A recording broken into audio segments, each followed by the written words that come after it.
Hello, I'm Dr. David Kordowitz and welcome to Computer Programming. Today we're going to discuss how to get help when working in the Arduino environment. Let's begin.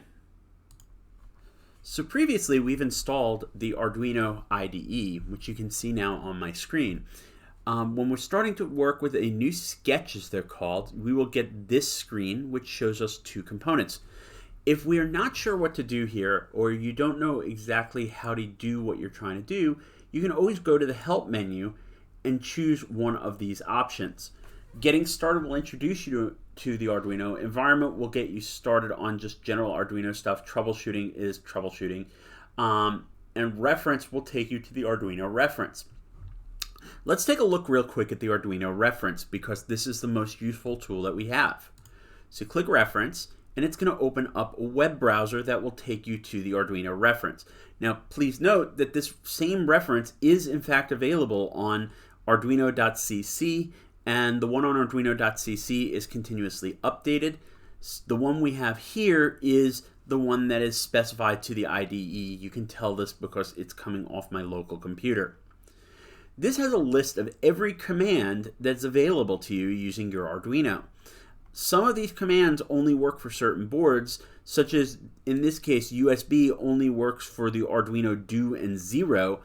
However, most of the commands, unless they say otherwise, are available for every Arduino out there. Now, if you want clarification on what these commands do, simply click on the command that looks appropriate, and it will take you to a description of that command. It will include typically a description, what the command looks like when you type it into your computer, the parameters of this call. So for example, pin mode requires a pin and a mode. And the pin is going to be the number of the pin you wish to set, and then the mode could be one of either input, output, or input pull-up. More on that when we start talking about input and output. It gives you the return, so what it returns to the user, and then it will typically give you an example of how you can use this code. Continuing down, it will also include see alsos, which include things that are similar and you may want to use next. Additionally, for this particular command, there is a description of the pins available and other tutorials available for you. The Arduino Reference is certainly one of the most significant pieces of software or pieces of reference material that are available to you. In addition, we have libraries available as well as some comparisons and changes to previous versions. If you click library, it'll list all the available libraries. You'll learn a little bit more how to use these later in the course. But basically, the Arduino documentation can be found here. Let's take a look at Arduino.cc. So Arduino.cc is the Arduino website. It is the same place you went to download the IDE before you installed it.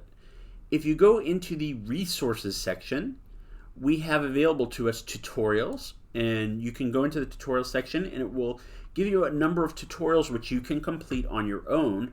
We also have available the reference over here, which is an updated version of the same reference we were just looking at.